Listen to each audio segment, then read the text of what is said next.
Hi guys, and welcome back to the Hot Seat. I am your host, Priscilla Moy, and we are here live in real time at social media shows. I hope you enjoyed that amazing and gracious interview with the beautiful Julia. Everything about her just radiating positivity and talent and art. But we are going to switch over to another talent. Now, he is extremely dynamic. There's so many things to unpack with him. He's an MC, he's a host, he's like a journalist in so many ways. He's a world traveler, he's an adventurer, he's an actor, a photographer, a voice actor, everything that has to do with a microphone, I'm pretty sure he has done. So everyone, please welcome the amazing and professional Madison Alexander.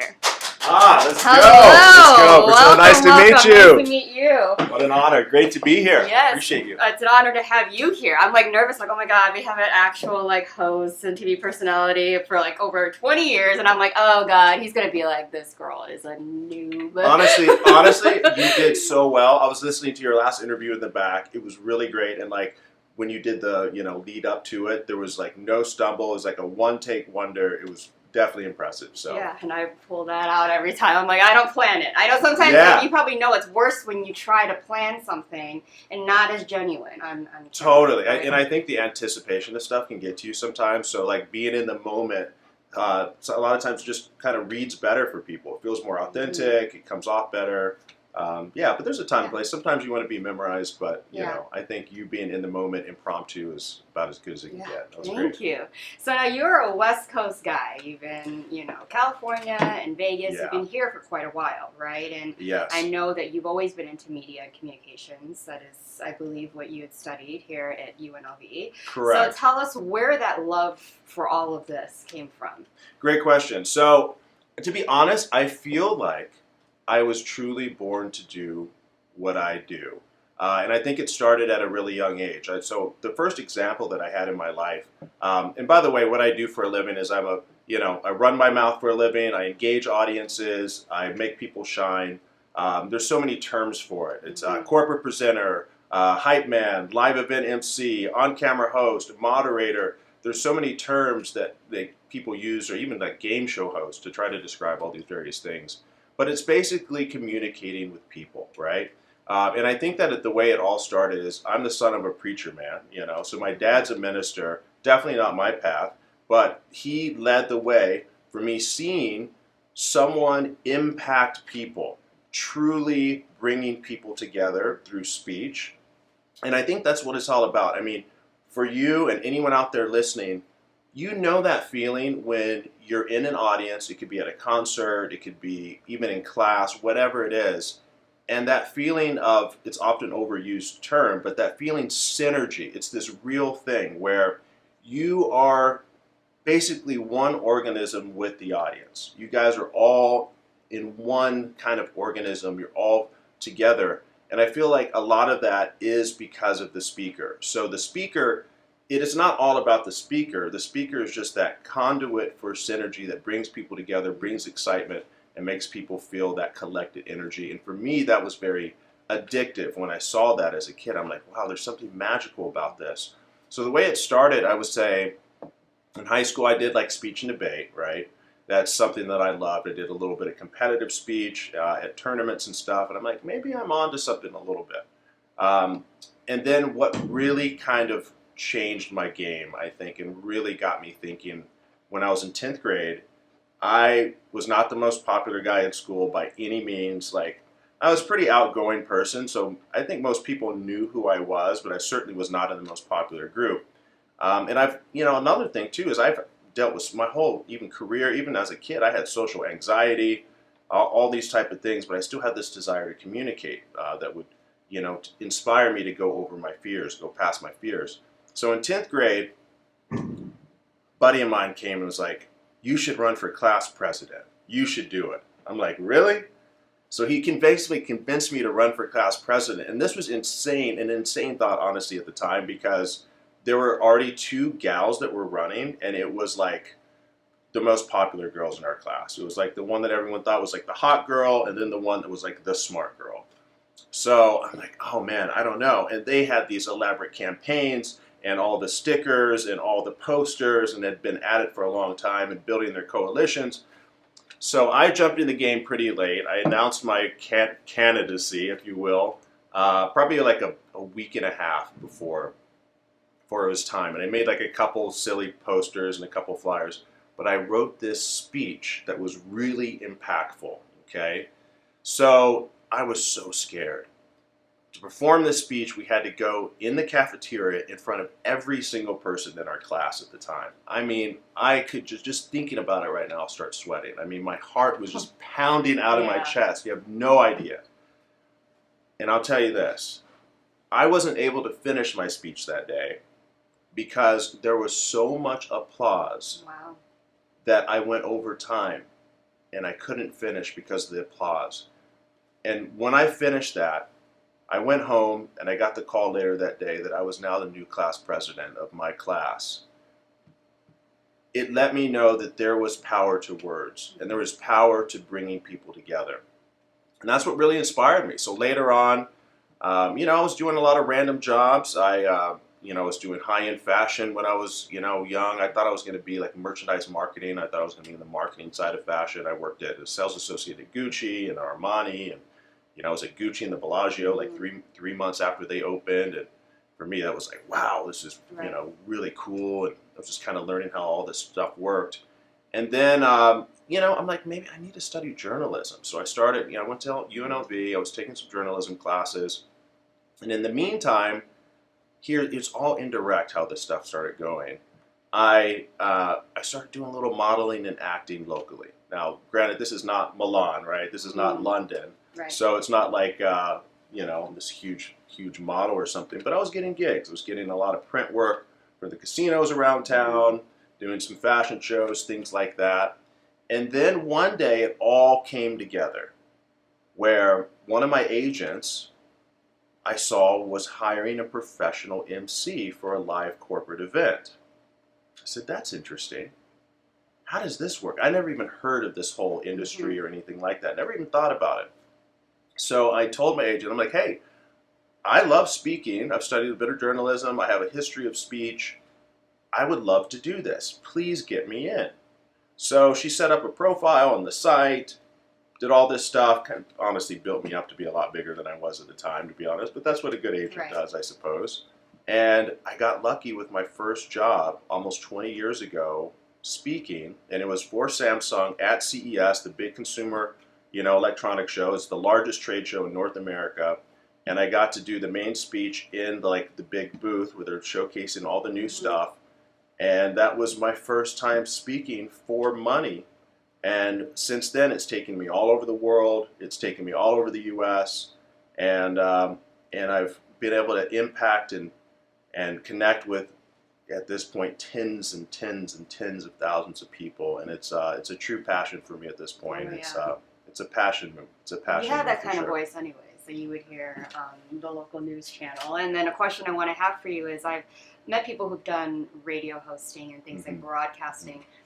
And you kind of stuck more to hosting, game shows, live presentation, things like that, television. For you, why did you go down the path of a reporter? What's the difference for you, and where does that love for choosing this side of journalism, as we might call it, versus going and just being a straightforward reporter, newscaster, things like that? It's a great question, to be honest with you. I became jaded with the industry of journalism. I started learning, I love the concept. I had these delusions of, not necessarily delusions of grandeur, because it could have happened, but what I imagined journalism to be, I was like, I'm going to be a war journalist. I'm going to be embedded, I'm going to have the Kevlar on, I'm going to do this, or, I'm going to expose some big corporate speak like Enron or some corporate secret or, something that really changes the world, like big tobacco and this type of thing. And as I started learning more and more, I realized that the path to get there was, there's a lot of drama. There's a lot of, I don't want to speak too negative on it, because a lot of people have gone through that path and gone far, but it's a lot of politics to get there. And a lot of it is move to Nebraska and, small market and work the graveyard shift and make $20,000 a year perhaps, and hopefully you can eventually get somewhere. So once I saw that was how the industry worked in a lot of ways, I was like, I think I just lost interest in that. I Yeah, lost a little interest. But when one door closes, another door opens. If you're really passionate about it, so I'm fortunate. I feel very fortunate that I didn't go on that path. But who knows? You never know. Maybe it goes, You can have 180. a segment on a news. You never know. That can keep your Totally. Because you're able to maintain your own personality right now. Like when you do a lot of the hosting, you go on television, you do a lot of things, you go places. You're going to be them as yourself versus under maintaining a very strict. You got to say it like this. There's no sort of expressing you as a person instead of that. So maybe I feel you're very boisterous, you're very dominant. I feel like for you this is a great choice because you still get to travel and do a lot of things that a lot of journalists get to do, which is going to other countries and getting the news right then and there. You've gone and with celebrities and going on their tours, a lot of that stuff. And what has been the most impactful interview or job, something that you've done where you've taken a lot back and kind of defined your career as a whole? I think there's been a lot of those, to be honest. And in fact, after you do this and you've been in so many cities and so many shows, a lot of it starts running together. But there have been a lot of key things of where there's a lot of like high-level people that you have to interview or connect with. One thing that just popped in my head as you're asking me right now, I remember one of the presentations I was giving for Samsung years ago. They told me that Sergey Brin, the co-founder of Google, was about to come to my presentation. And I've heard of this guy. Like, this is a legendary guy, billionaire, and I'm like, okay, but I didn't know what he looked like at the time. And it was just really interesting to me. So this like entourage showed up, and it was about 20 people, and like everyone was wearing suits. And I figured out who he was pretty quickly because he was the one person in that group that was not wearing a suit. He was like super casual. I'm like, man, and this is the billionaire that make the technology that we use like literally every single day. That's really wild. But there's been so much stuff interviewing like NFL Hall of Famers like Steve Young and Troy Aikman and Michael Irvin and a lot of these guys. Introducing big CEOs of companies, Fortune 100 companies, like the CEO of Cisco I just introduced a couple weeks ago. There's just so many people like that that I've been able to interact with, and my life in general has kind of been around that. Like I used to be a model for will.i.am, from the Black Eyed Peas, for his clothing line. I was like their main model for a while, and I was able to work with Michelle Pfeiffer, like helping her pick out outfits and stuff like that. So there's like a lot of name dropping type of stuff that I can do. But to be honest, I think the most impactful stuff for me is to bring excitement to people and make them the star that normally wouldn't be. Right. So I like a lot of audience interaction. I want to know where people are from. I want to hear their stories. I want to, go back and forth with them, make them shine, find out their name, throw back to them later, in the show. To me, that's the fun thing because we already know these other people. You can just Google some of these names and it's already there. But when you can make just a random person in your audience the star for a while, that's the key. Yeah. And that's a ton of fun, Yeah. One thing that just comes to mind real quick when, just memories of things that happen out there is I think that's what's really important is it's about oftentimes to me when things go wrong, not when things go well. So one of my favorite memories is just a low-key thing. So I was in Cologne, Germany, debuting some new camera technology. And this was very much high-tech, like big deal stage. It looks like the Apple premieres where they're going to, premiere all their stuff. They have the huge screen and you're standing there. And I had a co-host as well, but I was the first one to go. All the media sitting there, all the cameras are there. Everyone's waiting for this big product reveal. And we're set up, we're ready to go. And I step on stage and I start speaking and everything behind me freezes. The entire massive screen setup completely freezes. And we're there. So in a moment, I just took a second and I said, hey, we're having an issue with our screen. Why don't I just sit here and tell you about this awesome technology, and then we can see if we can get this back up. So for the next 15 minutes, I just started talking randomly about the things that I knew off my head. It wasn't off the teleprompter that we had. It wasn't any of that. Just tried to make it shine, tried to have a laugh about it, tried to be human about it. And then before you know it, co-host jumped on. He jumped with me. We, bantered back and forth. And then they eventually had the show back up. Fast forward 2 years later, I'm at a trade show in San Francisco for a completely different client, completely different reason. And this random dude comes up to me and he's like, you're that guy in Germany. When everything went wrong and you just made the show happen. That was so cool. And he was like really congratulating for me. To me, that was almost like, of all the celebrity stuff and all that stuff, that was like my biggest moment in my career, because it seems like, God, life does not always go according to plan. So whether it's in your career or your personal life, being able to make that pivot, be real, be in the moment, and continue going, I think is key. So that was something that was... And being good at what you do, obviously, because you knew enough where you're like, all right, I got to keep the show running.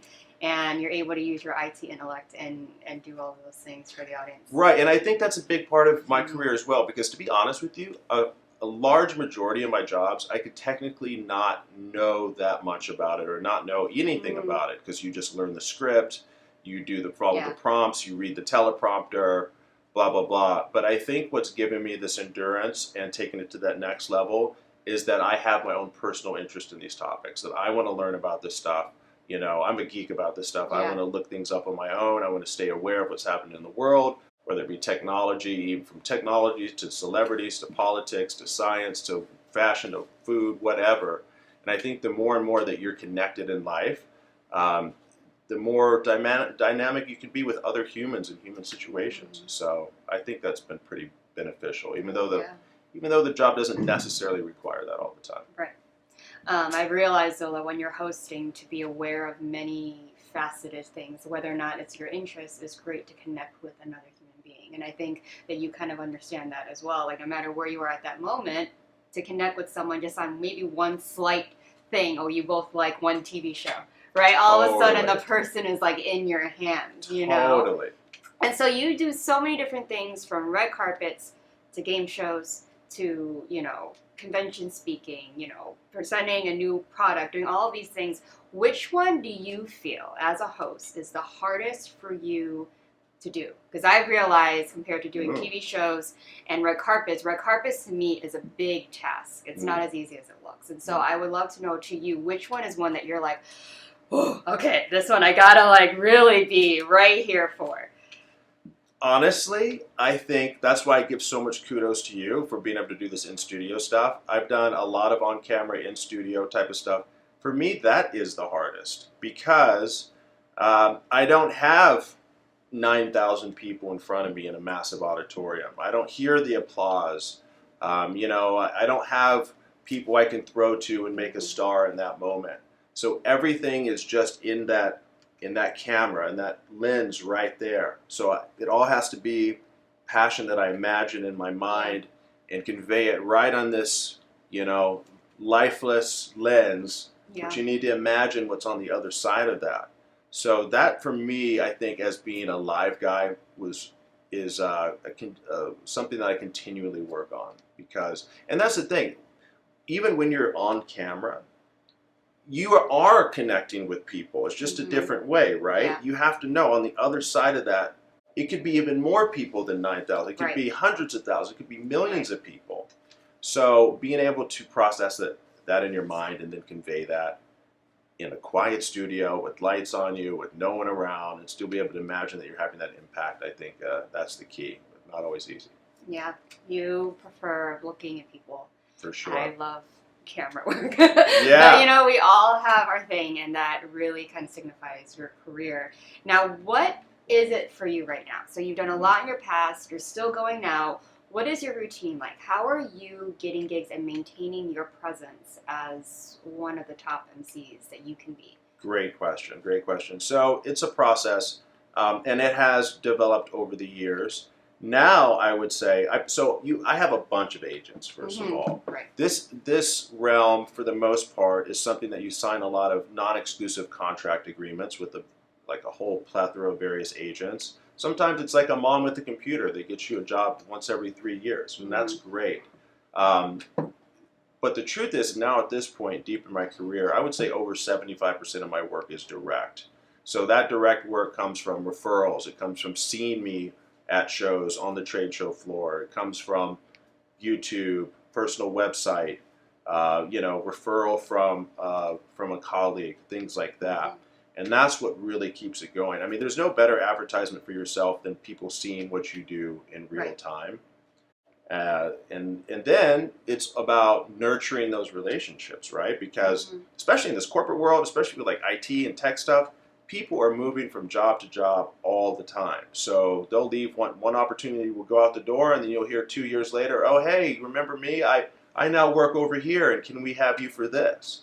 So that's why you don't want to burn bridges out there. It's in life in general, but especially in the corporate life. But just the way it plays out, yeah. These days, I'm still at it. I'm doing a lot of hype man stuff. Hype man stuff is amazing. I was just a hype man for Flo Rida about a year ago. For Montel Jordan, this is how we do it. Getting people hyped. That's a lot of fun. And another thing on the complete opposite side of that of what I do is like these stone cold technical scripts for like physicians, radiologists, engineers. I take a lot of excitement in breathing life into topics that are normally very dry. Because if you think about it, so many of these technical scripts, whether it be engineering or something about some piece of medical equipment, this is crazy. People would think just from like 150 years ago, this is absolute sorcery. Like they would never even imagine that humans would even be able to accomplish this stuff. So I think it's really unfortunate, especially if you look at our schooling.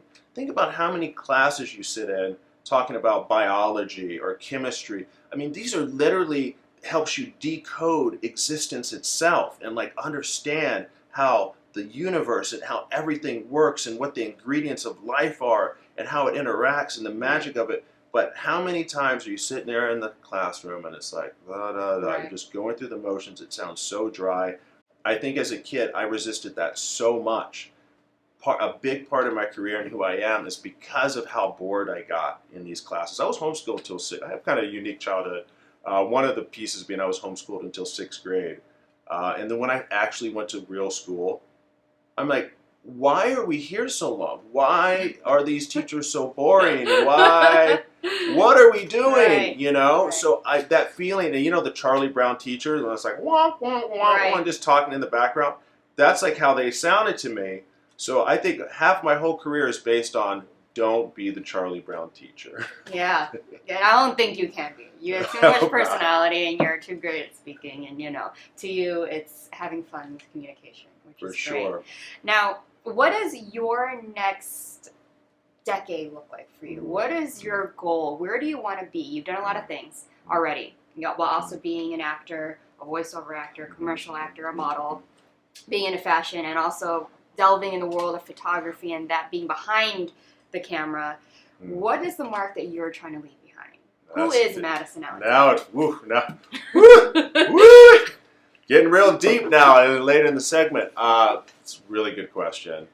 So it's pretty clear in my mind what I want to be doing for the rest of my life. And up till now, the overwhelming majority of my career has been taking other people's material and making it shine, right? For other companies, for other solutions, for even just for entertainment purposes. I am moving into a point in my life now where I want to start creating my own content, speaking on my own content, creating training programs based on my own content, and really trying to like impact people and move forward. And to be honest, there's many themes that I have, want to impact people with, but I know what the main one I'm going to start with is, and it is anxiety, okay?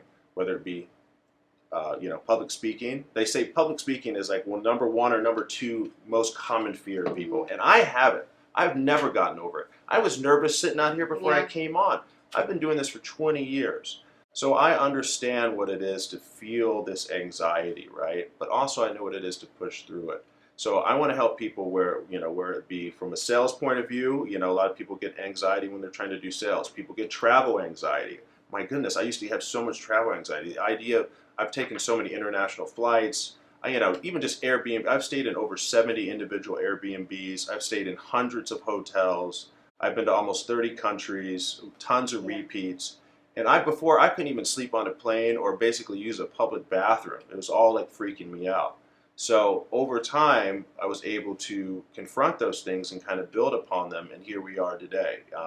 So I feel like I can help people with that stuff: anxiety in relationships, intimacy, all these things. These are all things that I've had anxiety about, and it probably will never fully go away. Yeah. But I've been able to confront those things, and I think I have some tools and some stories that will help people in the process. So that's hopefully what we can do. You're Hopefully making an have fun in impact the on the meantime. world. You're Hope so. teaching your way through multiple ideas and situations. Totally. And those things. And in the past, I've done a lot of volunteerism, and Yeah. and to be honest, and when COVID hit, I think I got more internalized, and that's one of the things that now I'm like, dude, you need to get back in the game. I Yeah. used to volunteer my time a lot and be part of a lot of nonprofits and things of that nature. And to be honest, I haven't been doing it as much lately as I would like to. And so time to get back in the game a I little think bit. this interview has helped you be inspired again Hope to so. go do these things. So you've heard with my other interview, I always ask the final question for all of my guests, because Yes. I love having it sum up everything that you had just talked about and kind of inspire our audience. Awesome. And that question is there a philosophy that you live by? I think there's probably several, but I think the main thing kind of ties into what we just talked about, and I would say, don't let fear be your boss. Mm-hmm. Don't let fear be your boss. It's just one voice of many that are in our consciousness, in our brain, in our body. Just like when I was going for that speech that I said that I won class president, or my first presentation that I did 20 years ago, the anxiety and the nervousness inside me was overwhelming. I mean, literally, hormones, testosterone, all the different cortisol, all the different epinephrine, all these different hormones your body produces, and stress is all there. But there's also another voice that likes to do it, that feels like you achieve something when you move past that. Let that voice be your guide. Don't let fear be your boss. Let it be just another voice in there to evaluate, and you get to choose if you're going to let that take front stage or not. Yes, I absolutely love it, because that's how you overcome every single thing. And talking in front of people, that is a fear within itself, and you do that every single day. So it's been an honor having you here. Please tell everyone where they can find you, where they can reach out, ask questions, inquire about a job, etc. Absolutely. If you're doing the social medias, you can see me at Madison the Host, Madison the Host, all one word. That's Instagram, that's Facebook, that's Twitter, now known as X, obviously. On YouTube, you can find me at Mr. Madison LV, MR, no dot, Madison LV, like Las Vegas. Or actually, I think it's Mr. Madison Alexander, pardon me, Mr. Madison Alexander, MR Madison Alexander. And check out my website. That is also MrMadisonAlexander.com. Feel free, holler at your boy, and hopefully we can bring some fun and some connection to your audience. He's very easy to find, guys. And I did my research. All his stuff comes up, and one will lead to another. So you can't miss him. He's actually like Madison Alexander the Great. So, Alexander the Great. It's your new nickname. That is very nice of you. But thank you so much. It's an honor being here. I hope that you enjoyed this interview. You're I amazing. enjoyed you here. It's a pleasure having someone at his level of doing what we're doing here, sitting here, enjoying his time and being interviewed. It's a lot different for a host. Thank you so much. You're amazing. Oh, stop. Hope we can do it again. I You're know. so good. I hope so. I'd love to have Look you at back. the fit, too. You guys see It's the fit? Halloween. I should have worn something different. It's amazing. It's awesome. But everyone, don't go anywhere. I'm not done talking. But everyone, please round of applause for Madison Alexander. Hype him up. Let's be his hype man. And when we come back, again, like I said, my mouth will still be running. So do not go anywhere.